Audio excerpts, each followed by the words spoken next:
Hi, I'm Leeza, and I'm an international transformation specialist. What that means is that I help people break free from their limiting beliefs and patterns that keep them stuck and finally live their lives with clarity and intention and emotional freedom. And today we're going to talk about something that can help you do just that.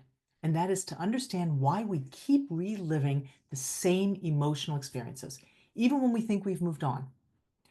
So, have you ever found yourself dating the same kind of person over and over again, or jumping from job to job and feeling undervalued each time? Something that keeps repeating itself in your life? That's not a coincidence, and it is not fate. It's a pattern. And that pattern is there to show you something. And in this video, I'll explain why we repeat patterns that hurt or hinder us and how we can finally break that loop. So, see if any of these patterns sound familiar.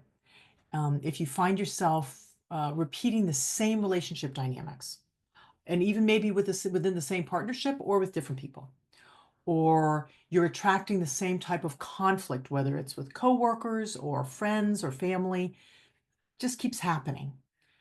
Perhaps you have the same feelings again, whether it's feelings of being unworthy or even in uncertain in new environments or roles, or starting over again and then finding you're having the same frustrations, even though you're starting over again, right? So knowing what you don't want, but having that same thing showing up again and again in your life, those are the things that I'm talking about. So here's some ideas that you can try on, some different perspectives you can use as guides. One is that patterns are our teachers. They're not there, they don't repeat in order to punish us. They're repeating themselves because there's something that needs healing. There's something that we're not yet clear on. A pattern can point out that we have emotional residue or something left over from old wounds, right? And it creates an emotional blueprint, a wiring that's in us, and it influences what our current behavior and our current perspectives are. And the other thing that might be of use to you is to consider that it is a subconscious attraction. Now, what that means, I'm not talking about the law of attraction and that you're pulling all these uncomfortable things to you, but we seek things that are familiar, even if they're uncomfortable. And we do that because they're familiar, right? So we do it unintentionally. And I'm going to suggest when we make that clear, then we can choose differently. So here's a couple things you can do to change it. Two things. Raise your self-awareness. That's the first step. So when you name the pattern, when you start to claim your power, that it's not happening to you, there's a repetition happening within you that you're somehow involved in, then you've got your power back. And when you can see it clearly and say, oh, there I am doing that again, without judgment, but with curiosity, that's what leads to change. And the other thing that you can do is be present. When you are present, that's when healing takes place. When you stop avoiding the emotion that's beneath the pattern, right? There's something going on that is repeating for yourself, something you're feeling, an old feeling, a familiar feeling. When you see the pattern happening, that's when it loses its grip. When you can get your clarity on that, and it puts you in the driver's seat to change it. So instead of avoiding that pattern and avoiding the feelings that are driving it, give yourself the opportunity to really sit with it and be with it.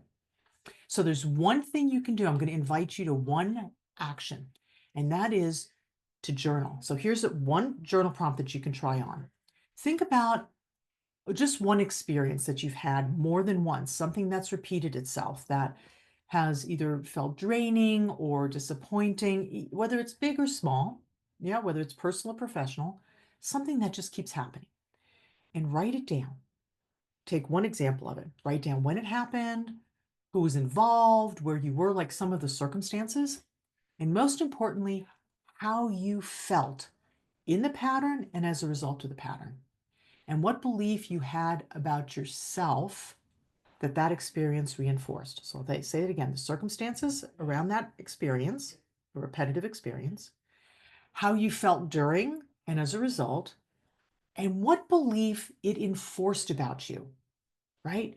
So that's the lesson you can find. What is this trying to teach me? You can ask yourself, what can I learn from this? Look, I'll give you an example. If you have a job that you are consistently drawn to and you love the work, but you always end up with this boss who just does not value you. You get underpaid and overworked, and circumstances are frustrating. And then you leave that position and you go to a new place because there's a whole new team, different boss, different circumstances, and it happens again. Use that example, the very recent one. What was the job like? What was the boss like? What happened? And most importantly, what were you feeling? Maybe it was frustration. What belief about yourself does that frustration reinforce? I have no choices, or I'm not good enough.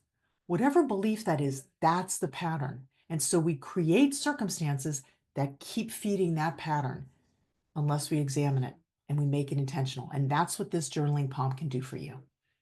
So if this resonated with you, go ahead and like the video, subscribe to the channel, and check the links below for more tools and insightful guidance. You're not stuck. You're just being invited to heal.